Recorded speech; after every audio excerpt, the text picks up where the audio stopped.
श्रोता जिस भाव से कथा सुनते हैं उसी भाव से उन श्रोताओं के फलों में भेद हो जाता है। जिस भाव से जो श्रोता कथा सुनता है उसको उसी तरह के फल की प्राप्ति होती है।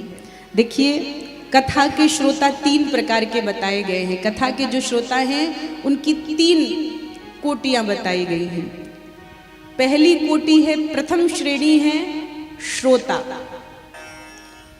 श्रोता जो घर से चलता है इस भाव के साथ कि भगवान पुंडरीकाक्ष के, भगवान श्री हरि के सुंदर कथा को सुनेंगे, सुंदर मंगल में चरित्र सुनेंगे, तो अपने समय का वह सदुपयोग करता है, कथा में आकर बैठता है और कथा में डूब जाता है।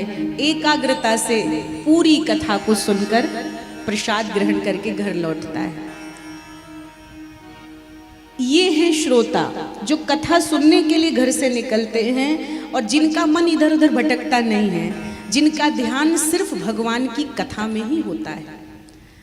और दूसरी श्रेणी है सरोता। ये है सरोता।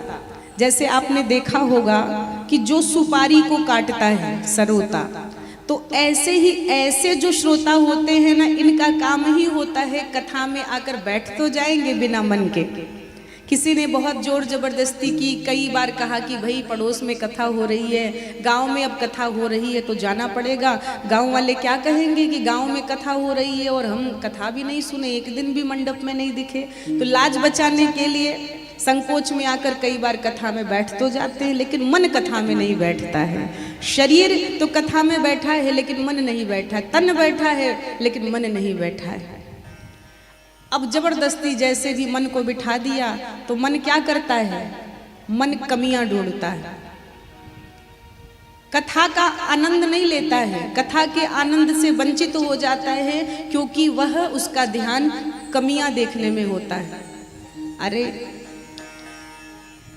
व्यास जी बड़ी देर से कथा सुना रहे, एक भी चुटकुला नहीं सुनाया अभी तक, एक भी कहानी नहीं सुनाए, अभी तक एक भी भजन नहीं हुआ, नाच गाना नहीं हुआ। तो कोई न कोई कमी ढूंढकर और फिर उसी की चर्चा वो अड़ोस पड़ोस में और लोगों से करेंगे।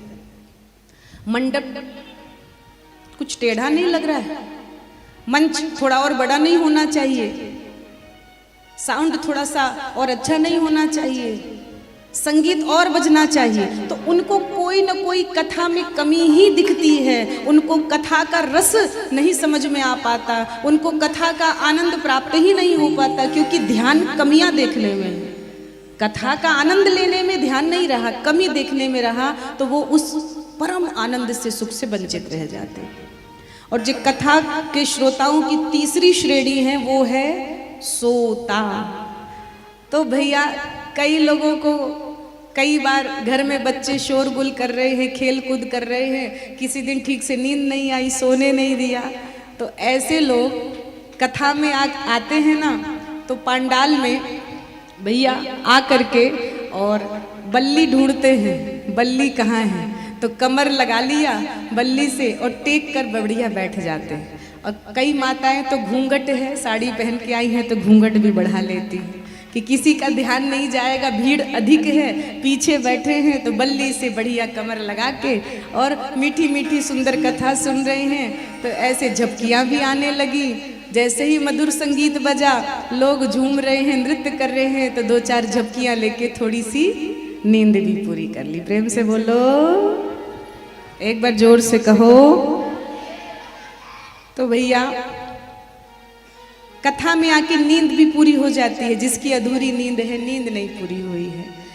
चलो कम से कम छींटा कशी करने वालों से, बुराइयां करने वालों से, निंदा करने वालों से तो ये भक्त ठीक हैं कि मीठी नींद का ही आनंद लेते हैं, बुराइयां तो नहीं करते। लेकिन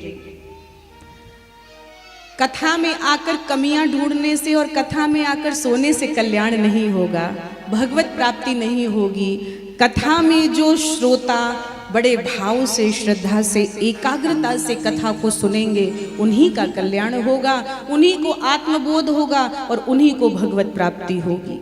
इसीलिए कथा में जो है सरोता और सोता बनकर नहीं आएंगे, क्या बनकर आएंगे? श्रोता बनकर आएंगे। बोलो राधे राधे, जोर से कहो।